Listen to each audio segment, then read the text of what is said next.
The broadcast is live. Hello, everyone. It's Lori, Lucille, and Jim today from The Squeeze. We are here to talk about parent debt, student debt, and possibly, if we have time, not even getting into debt with going into college. Lucille and I have been talking for a couple years, sharing our business issues, and within that sharing, we talk about the squeeze, the real middle-class squeeze that we have been feeling for some time, where we're not poor enough to get benefit from being poor, we're not rich enough to make this stuff easy, and we thought, we need to share our stories and hope that we can find some real solutions, positive solutions to our problems. And we thought we would bring in our community and see if we can find help, because we don't have the answers to all of this, and that's why you're here. And we had a friend who has supported us for some time who said, wait a minute, you were going to talk about college debt. I have a great friend, Jim Anderson, who's here with us today, who knows all about that. And thank you, Jim is here to share his insight, and I'll have Lucille introduce him now.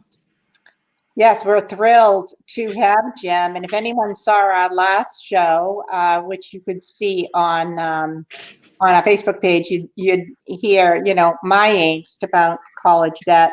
And it's great to have Jim here, because Jim is going to offer us solutions, and that's what we really, are your possible solutions to this issue.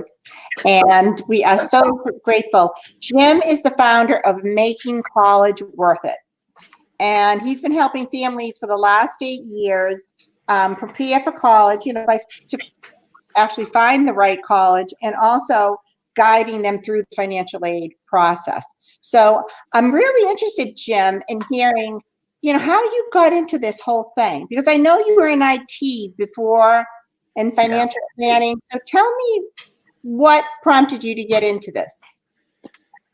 Well, it has been 40 years since I started college. So I had a lot of years of programming at different locations and different industries. One of them was in the financial industry. I got interested in finance. So I decided to take all the CFP courses and try the financial planning route. It wasn't quite as successful as I had planned, but I learned a whole lot. And I've applied it to my own life and helped others on the side as I went back to IT, because I had 3 kids, and so you need the money side. But as my kids were approaching the college years, I had a lot of fun doing it. I had fun having my oldest say, you know what, I want to run, and I want to do chemical engineering, and I want to do this, and so I'm searching for schools that fit what he's looking to do. And it just kind of blossomed from that. My kids were so happy when I started a business, because I was focusing on other kids and not them all the time. So it's taken a while to get things moving, which has been good and bad. The bad is obviously the income's kind of slow, but was slow. But the great part was I had a lot of time to do research and really put together some quality information for the folks that I work with, and to save them a lot of money, not only in the per year cost of college, but also in the number of years, getting them focused and knowing what they need to do while they're in school so that they can get through in 4 years or less, and be ready for that first job interview. Because as I found, I have 4 kids. The finish line isn't getting them into college, it's getting them out of college with a degree. Getting them working, right? So that's my story. And I think I love that. I love that. And so I mean, you did this for yourself, and now you're helping other people. It's great. So last week, I think you probably saw the Lori and I speaking. And I talked about, my pain in financing. And my husband, our 2 children going through college, and by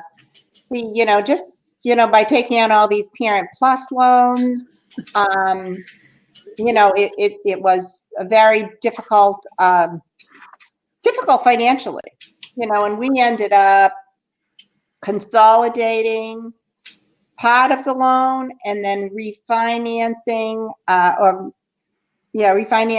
our mortgage to take care of the rest of it. Sure. Because it was a very significant amount between the two kids. Right. So I said earlier, when we were before we went live, that I wish I knew you or someone like you years ago, because I think you would have saved us a ton of pain. So I'm wondering, what suggestions do you have for people in my shoes right now, or even kids? They're not kids; they're adults now. That are still paying. Like my niece made a comment. I had put up this, that we were doing this show, and she said, "Yeah, I'm still paying off my college loans 20 years later." Yeah.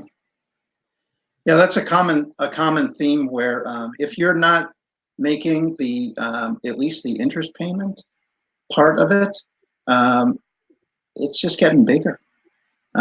So you got to kind of sit back and weigh where you're putting all your money, what you're spending money on, and trying to reduce, get it to a point where you're reducing it, and hopefully it'll go away. Now there are programs out there to have loan forgiveness. One is a public option, which is getting more successful results. Initially, it didn't kick out too many, didn't eliminate very many loans, because you have to follow the exact guidelines. You have to have 120 qualified payments. You have to do income-based repayments. You have to, be in an industry full time that whole time to do that. So it's a challenge to get all those, I's dotted and T's crossed so that you're eligible. But I think people are coming around. They're starting to understand it better, and there's going to be a higher success rate. There's also just the plain old loan forgiveness, which is a 20 or 25-year length of term, and you make those payments. Now the difference between the two is on public. If there is any loan, any debt left, it is forgiven, but it's tax-free. So it's not going to show up on that year's tax return. The 20, 25-year ones are taxable. So if you're not paying the interest and that amount's going up every year, you can have a pretty good tax liability showing up that particular year. And a lot of families, you get out of college, you start having a family, and you get to the point where you're at the loan forgiveness stage, and all of a sudden your income soars, and guess what? It's also a FAFSA income year. So you could be shooting your financial aid opportunity for your kids because of that. So there's a lot of managing to understand, well, how do I deal with this, and make sure that it can kind of work. Especially me, I had 12 consecutive years of filling in the FAFSA and the CSS profile. Well, no, we didn't do the CSS profile, but you would. That is the free application for federal student aid. And what you can get from that, from the government, is they'll let you know if you can get the Pell Grant, and if you're a really high need, schools get an allocation of funds called the Federal Supplemental Education Opportunity Grant. Don't ask me to say that again. It's so long, and the acronym isn't even a fun one to say. So, but you can get anywhere between 400-ish up to 4,000. I haven't seen anybody get 4,000, but that's the range they say. So if you fill in the FAFSA early, you could be eligible for some of that money too. So you have the grant money. You also have loans. So the Stafford loans are the loans that they have right now, the federal loans. They have subsidized and unsubsidized. Subsidized means there's no interest accruing on it, and unsubsidized means there is interest accruing on it from the minute you take it out. Now, once you get out of school and then you get past that 6-month grace period, then they're both accumulating interest at the same time. So so there's that. And then you can be eligible for a federal work-study job. So you can apply and try and get a job on campus that then the government's paying for you to work there as opposed to the schools paying you to work there. So those are those opportunities as far as that goes from the government. Each school might have different opportunities based on their funding, their endowment, and all that kind of stuff. So they may use the FAFSA to give out some of their money for that. So, as I understand it, also kind of tell the family what's expected of them, right? What their contribution. yeah, at the bottom of the FAFSA, once you hit submit, you will get, it'll actually have a line that'll say EFC, which is expected family contribution. And it'll have a number there, and that's roughly the number, and we're freezing. I know, I'm not sure. Okay, got it. Yeah. No, I'm not. I'm still frozen. We can hear you though. We can hear you. Okay. Yeah. Okay, I don't know what the heck's going on. And it's actually right there, huh? Yeah. No worries. Okay. That was a move, no? Let me contribute. All right, so we're talking about contribution. And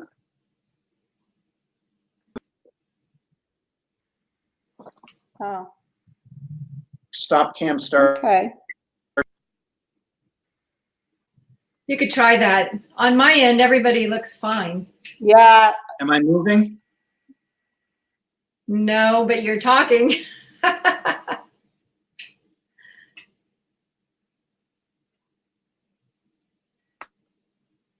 all Might be right. it might be his connection. I think what I'm You trying still to hear me? Oh, yeah, definitely.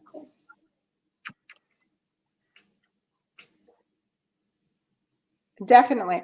Well, what I'm trying to get at with the FAFSA and what the parent can, you know, has to contribute is the fact that, you know, if you make too much money, which isn't maybe not a ton of money, Right. parent is responsible to pay the greater percentage or all of the cost of college. Right. Exactly where we are in the middle class squeeze. Yeah. Right. And that is exactly where we got into trouble anyway. Yeah. You know, if you want to call it that. Right. So anyway, when Jim gets back on, it's going to be great to hear, and let's see if I bring him back. Are you there, Jim? Can you hear me? Oh, We can hear you. We can't see you. Man, I'm having issues. You can hear me? Your Okay, wisdom, well, then your I can wisdom talk- is in your words, and we can hear you. talk on this. Okay. So Yeah. what I- happens you can for a still lot of hear you. schools is they will gap you. They will gap you. You'll have your expected family contribution, and let's say it's $15,000, and the school costs 40. They might give you 20. So you have a $5,000 gap, and you have to figure out how to make that part up. That's how some schools work. They don't give great need-based aid. So my job is to find the ponds to fish in. And I say that because some schools are really good at need-based aid. Mm-hmm. Right. I think that's what's so. Sometimes they're mutually exclusive. What? Right. I think that's exactly what you mentioned when we were in the green room, is the fact that, you know, students, well, because I'm going to talk from my perspective who haven't got in there yet, is deciding on these schools. There's so many differences between all the colleges that to find that sweet spot where it fits for your financial needs and the student's desire for what they want to study, right? Right. Yeah, it takes a lot of research to find that school, or it takes hiring somebody who's already done a lot of that research, or Like will do Jim it for Anderson. you. If they haven't, Yeah. yeah, like me. So, There's a lot of options because you know what? The states are different. Some, typically you're an out-of-state resident if you don't live in the state. Right. Some schools or some states are in group where you go to a state, you get maybe even you get close to in-state tuition, or you might even get in-state tuition. I know the Northeast has something like that, and us here down in the Southeast, we have something like that. So where the major's not available in-state and it's available out of state, and it's one of those schools, then you can get in-state tuition there. So there are those opportunities, like Missouri, where the student can become a resident when the parents don't have to move. So you could go to University of Missouri, you go to school there for a year as an out-of-state resident, but you work the summer there and you jump through the other hoops, like get your driver's license there and register to vote and a bunch of stuff like that. So you work the summer, then you can apply to becoming a resident of Missouri as a student, and then you get state the last 3 years. So there are different things like that I think about when I'm looking for schools for families. So are you very familiar with the whole nation? Do you specialize in any parts of the country? Well, most of my time is spent in the south, this side of the Mississippi, I would say, mostly. Now I do have clients on the West Coast, and if I don't understand it, obviously I spend the time and learn about it. Right. And that's how I've done things for my 8 years, and nobody can be an expert at everything. So, but I have kids one's going into getting an intelligence degree, one is getting an aerospace engineering degree, I have 3 percussionists right now. I have somebody who wants to get into computer science. I have some video game kids. I have business. I have physical theater. I have a lot of different areas, and I am definitely not an expert in all of those, but I am willing to do the research to find out. And I think, power comes in, I just heard feedback on my Yeah, thing. I can hear it. The power is really in knowing the right questions to ask, right, Jim? I think that's where you know the right questions to ask, and so you can fit. You can meld to whatever the family situation is, or the desires of the student that's going to be attending college.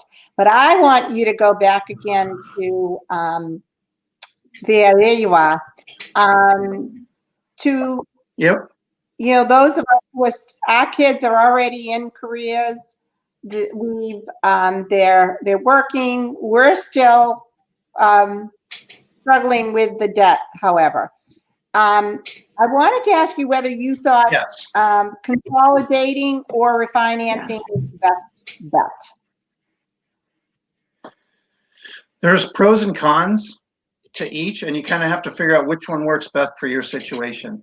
So consolidating basically takes all your federal debts and lumps them all together and then averages out the interest rate.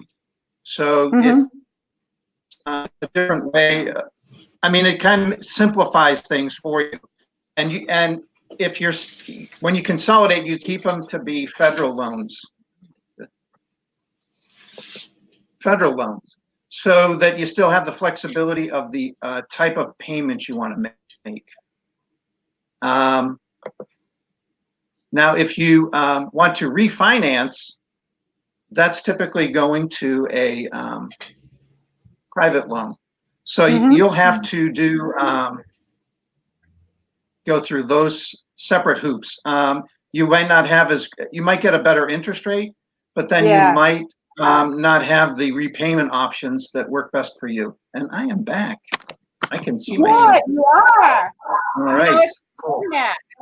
I want you to explain that a little bit more about not having the repayment options, because I think that we pretty much by doing the refinancing that we did, kind of now that's not an option to us anymore. So explain that. Right. Oh, way to go. Are you still on audio, Jim? We lost your video feed. Well, anyway, this point is the point that I had no idea about. Right. That if by refinancing, you could give up some repayment options. Right. If you stayed with the federal government, just by consolidating within the federal government, we were looking to get the best interest rate, to lower the interest rate as kind of much like you do your mortgage, right? Exactly. And that's exactly what we were looking to do. But geez, if there's benefits to being, part of the federal loan system and consolidating within that, I think that's, something I think everyone needs to know about. Right. And we certainly weren't aware of it. So hopefully Jim's going to come back very soon and be able to tell us that. I know that when we talked to Jim a little bit about a week ago, right, Lori? Right. We had a conversation, and he also was talking about that there is loan forgiveness for parents. Correct. So, yeah, and that's another thing, that I think is people need to know about. So I will be very anxious to get his, take on that. Right. I mean, I think this is just showing, is he in the green room? Do you need to bring him back in? I'm going to bring him back. Okay. Because I think what I have found just by first you and I talking about the subject, then we find Jim and we've talked to him a couple times, realizing there is so much to this. I mean, we're talking about a lot of money. So if we can find someone who really has this knowledge that can guide us in the right direction, that just gives us a leg up on this whole topic that we normally are going, oh, I don't want to talk about it because it's about money and it's about debt. And I don't want anybody to know I'm still in debt and it's been 21 years. Who wants to talk about that? Exactly. Yeah. Exactly. Or, yeah. And I think that you and we talked again about the fact that there's a shame issue involved. So I am sending him right now. So I know that Alan is in the room watching, so thank you. Great. And Christy is here as well. So if anybody who's watching live has a specific question for Jim, he's happy to answer that question. You just put it in the Facebook comment below the video and we'll shout out the question and Jim can answer when he comes back, hopefully. Absolutely. Yeah. Because I think there's a lot of questions around this, even with me not being in the middle like you are in the middle of it all. Right. It's generating questions for me for as I get into the whole process. Right. Yeah. I mean, and it's it's just such a challenge all the way around. Hopefully, this is going to get him back in. I just sent him another invitation, and there he is. Yay! Okay, good. Hi. All right. Yeah, I got you up on my phone. I don't know what's going on. Okay. Okay, so I'm back. All right. I heard some of it. Oh, good. So I need to understand this. If you stay within the federal system and you consolidate, there may be repayment, forgiveness, or there's options. And now, since we got a private loan, because we were so interested in just getting that interest rate really down, what did we forfeit? Yeah, the loan repayments are typically for the federal loans. So, yeah. And another thing that people don't think about is, let's say like the worst case scenario, your child passes away and you're paying student debt. If it's private debt, you're still going to have to pay it. if it's a federal debt, then it's probably going to get forgiven. You have to make sure exactly that you fit that scenario, but so that can be kind of bad. So maybe what people should be doing if they have private debt or they've refinanced to private debt, take out a little term life insurance policy. I mean, check with your financial planner. I am not a financial planner. Check with your planner. My little caveat there. Right. Disclaimer. Yeah, disclaimer, definitely. But make sure with them and have a little policy on them for the amount that's owed, so that if the unthinkable happens, you're not having to make loan payments every month while you're in your having a rough time with loss. That is huge, Jim. Right. Those 2 points for someone like me, it's really helpful. Yeah. Yeah, and maybe you'd even, since you're putting some of it into your mortgage, maybe you want to have the amount cover both pieces, so you can kind of repay the mortgage too. Right. So there's that side of things. God forbid, right? Yeah. Now, what else? Okay, so private. Here's another thing you can do, and I just read about this, and I've had a couple people that I've told about it. They've been, really? That's great. So here's what you can do. If you have Parent Plus loans, or even I think private loans, but check with the lender. There are some lenders out there that will refinance your loan, and you can change the name to be the student. So here you go. And basically my joke is, well, I can keep paying off your student debt, but I'm going to have to come and live with you. So so maybe you want to help me out paying off your debt so that I don't have to do that. Yeah. So, but that is an option that you can do. There is also public service loan forgiveness if you're a parent on the Parent Plus loan. So if you're working at a nonprofit that qualifies, you can make the 10 years of regular payments. Now, the problem is you have to jump through some hoops to get it to be, and it's an income contingent repayment plan. So you have to get them consolidated, and then you can move them into that particular payment plan for those payments to qualify. You can't just keep doing what your current setup would be. And then plus it's not, 10 or so percent of your discretionary income. It's 20% of all income. So it's different. You have to check into the terms to make sure it actually fits what you're looking to do, and that it's not going to be too onerous on your finances. But that's another thing you can do as far as all that goes. And then there's the traditional 25 year forgiveness opportunity for the Parent Plus side too. And making the payments is key, because if you stop making payments, you go into default. First of all, you can't get rid of it at bankruptcy, which stinks. But if they did make it forgiven at bankruptcy, I think that would affect the lending markets completely. So there's ramifications of all those different things. There in addition to that, what else? I'm losing my train of thought. Well, let me just anyway. So there's things you got to think about as far as how you're going to do these different things. But there are things you can do. Another one that I like, that some people don't think it makes much of a difference. There's a program out there called You Promise, and whether you have kids that are in elementary school up through college, you buy things through their website and they will credit a certain percentage into an account that you can roll over into a 529 plan. And they give you even a 15% kicker if you do that. And then you can use that to pay for college, or they even allow you to just withdraw the funds, and then you can directly send them right to to pay off the student loan. So you can do that too.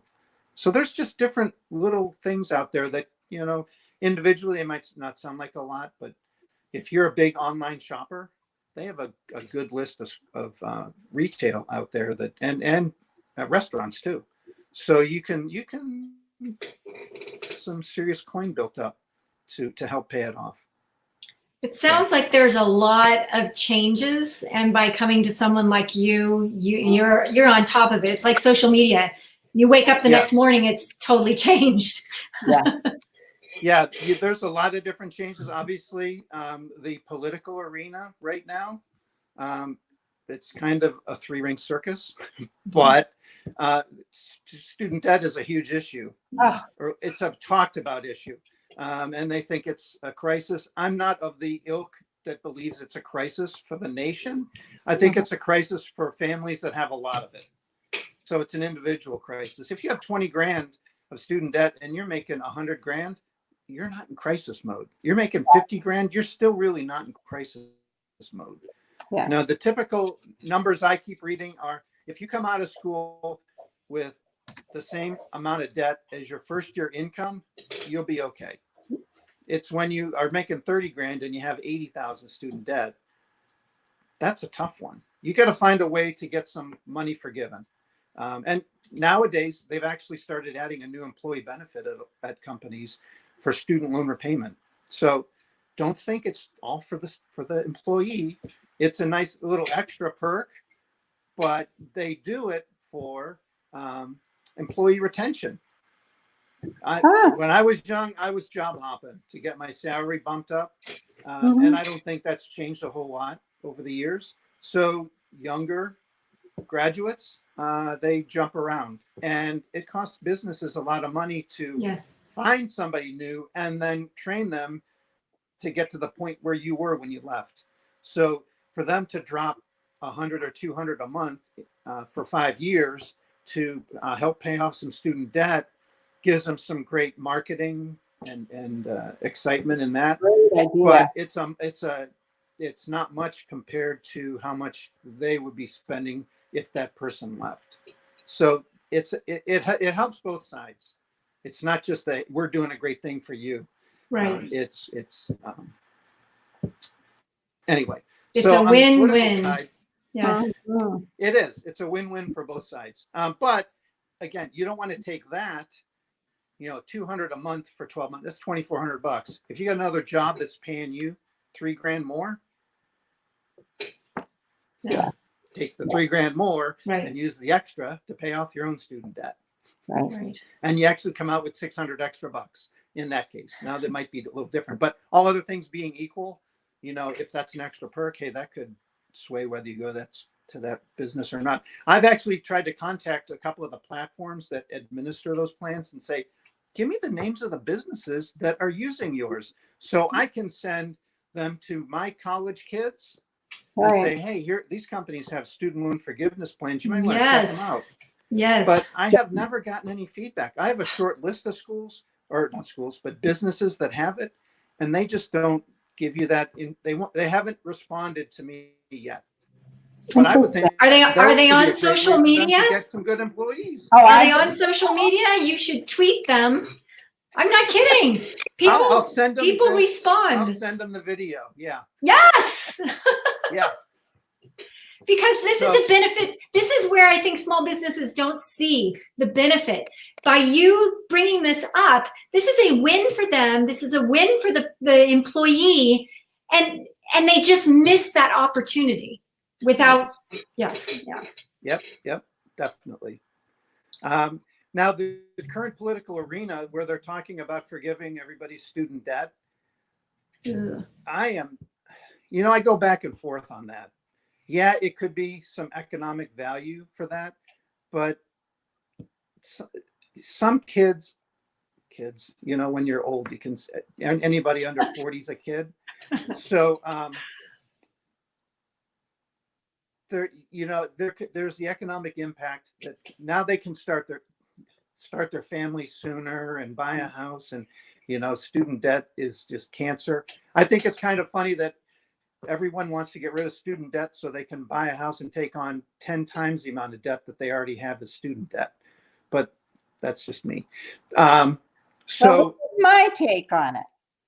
this is my take on it. I don't think we need to forgive college debt because it's a choice, right? However, there should be reasonable interest rates. And my biggest bone of contention was that with these Parent Plus loans, the interest rates were 7%. Yeah. And I know they're, unsecured loans, but that interest, Yeah. that, as that consolidates, or whatever, as time goes on, is a killer, It is. It and is. and so I say, Definitely. okay, federal government, let's at least, if you're going to give money out and make it easy, and that's what they did back in 1987, not 87, I'm sorry, 2007, then offer a decent interest rate so people aren't at the end when they're paying, getting Right. screwed. Well, and the student debt or interest rate right now is 4.5%. So that's, if they Better. offer that to the parents, I don't know why parents have to have 2.5% more. Right. I mean, and the parents, I mean, I haven't had to do Parent Plus loans, and you can tell me, did you have to go through any qualification to make sure that you would be eligible to borrow that kind of money, or did they just At hand that it over? point in 2007, they were giving it to anybody. And my husband's a mortgage banker. So anyway, Yeah. there was no, it didn't matter. Like, we have an excellent credit score. Mhm. Excellent credit score. It didn't matter. They were just giving everybody carte blanche. Right. Do you know what I mean? And that was, at the time, the only way to get a loan, because the private banks were out of it at that point. They were not Yeah, giving. 2007 was a rough year. Do you know what I mean? Yeah. So kind of, unfortunately, it sounds, I guess we just got, it was just unfortunate, the timing. Yeah. So I think and that's my only thing. I don't think we need to forgive them unless there's an illness or there's some, overriding reason why. Yeah. I And the think disability it's a rules fair for that are, interest rate.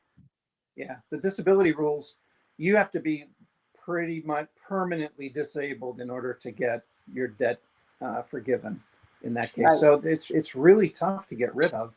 But if they decide to just wipe it all out, there are so many different social programs that are out there because, and student debt is used as forgiveness is used as a way to get graduates to go into those areas, whether it's into healthcare or law or teaching, to go work in either a rural community or a high need, potentially inner city community, to help out those areas. If you get rid of the student loan forgiveness part of it, you're making it a lot harder for those communities to get qualified professionals to do the kind of service work that's needed in that community.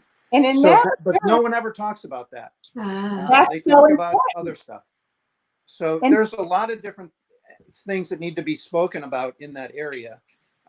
When you're making a big, broad statement of let's forgive everybody's student debt, I think they need to have it be targeted, and they've targeted some of it, and maybe they need to expand it a little bit.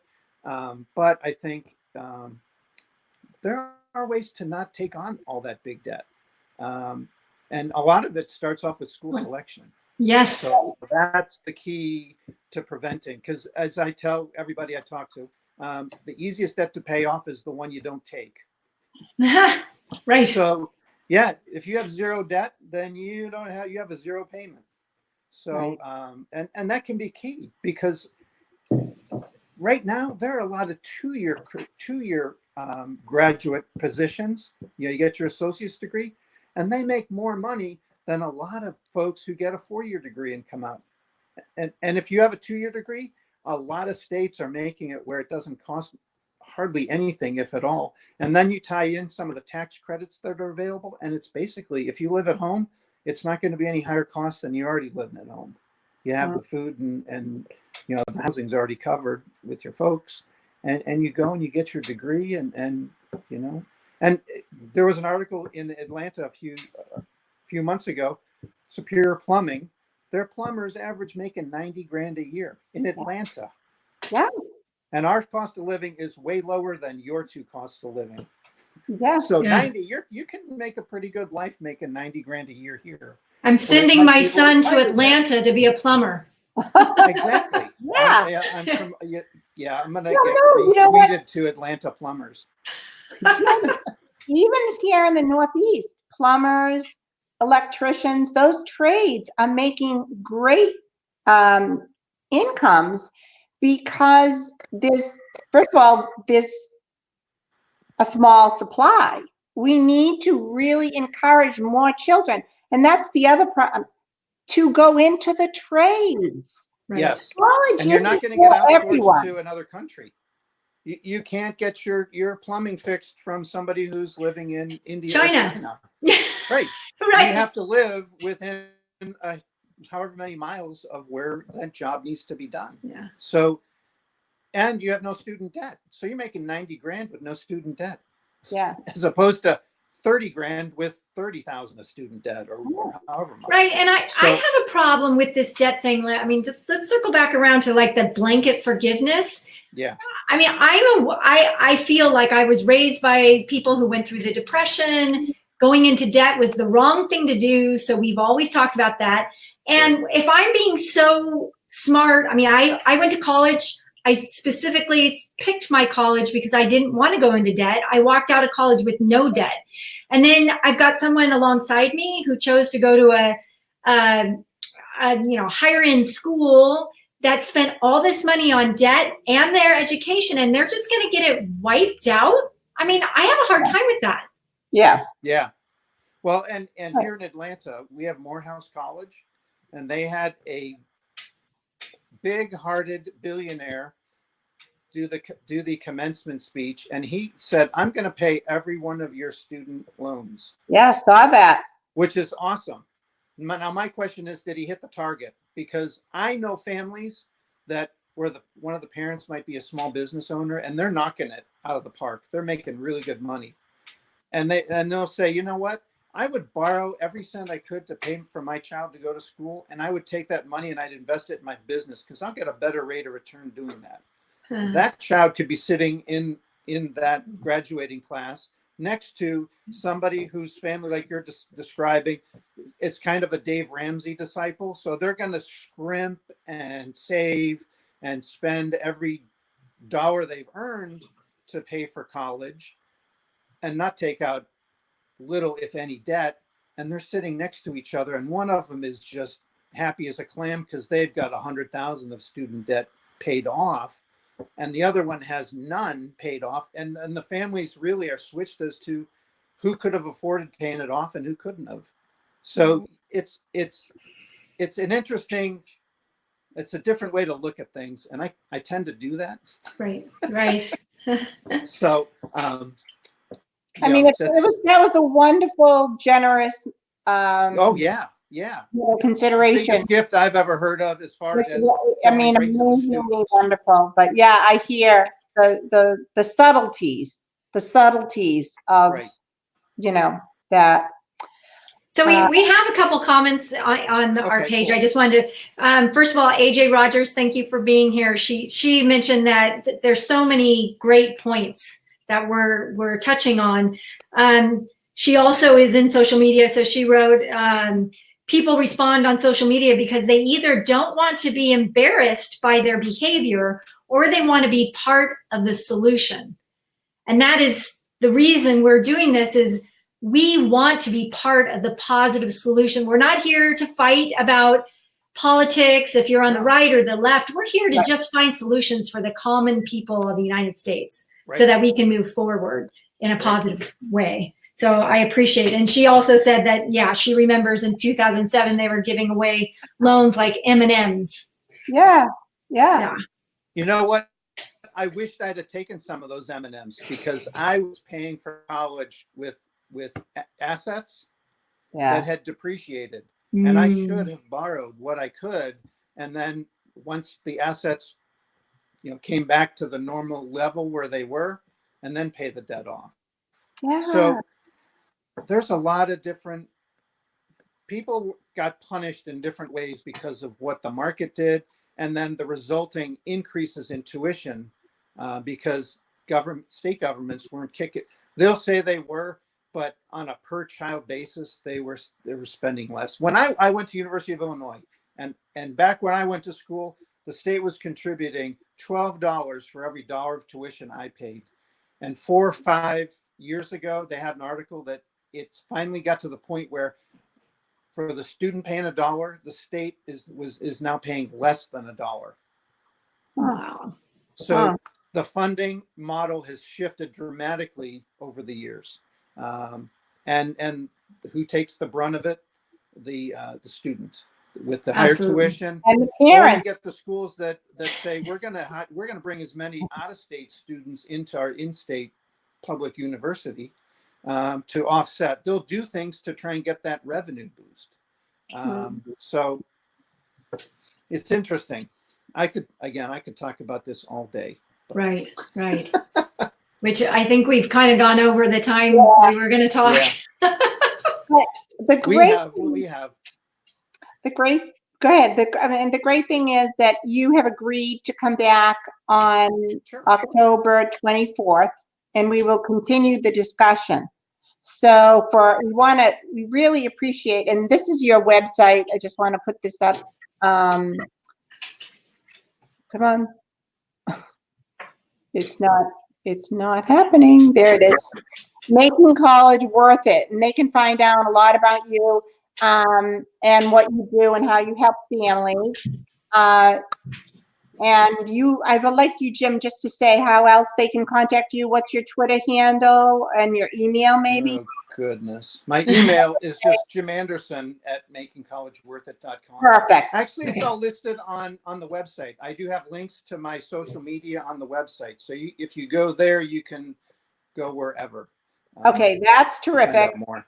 And what we would really like for people to do is, as you watch the replay, we want to thank everybody who came here today live, right, Lori? Yes. We really My honor. I've enjoyed it. thank you so much, Jim. But people will be watching the replay. Right. And Yeah, and we'll try and not have audio or video technology next That's time. well, okay. So I want to address that because here's the deal: is we could be testing all this all day long, making sure our audio works, our video works. You know what? We are totally imperfect. And if you don't like the imperfection, you can go somewhere else. This is how it's going to be. I did not have a flood today. I didn't have my dog needing surgery on her paw. So I am thrilled that nothing major happened to me today. Oh, that's good. but we do want anyone who watches the replay, if they have questions, Yeah. send them to us. You can comment in the comments below and we will respond. Yes, and we'll make sure Definitely. Jim will see those and he can answer, or he will be sure to address it in the October 24th show, because we have still so much to talk about for the upcoming students, the students who Right. and the parents, to help them prepare you, Lori, so Yeah. you don't get into the situation that I got into. So again, Jim, thank you so much. What you're doing is really wonderful, and we really look forward to seeing you In 2 again weeks. in 2 weeks. All right. All Sounds good.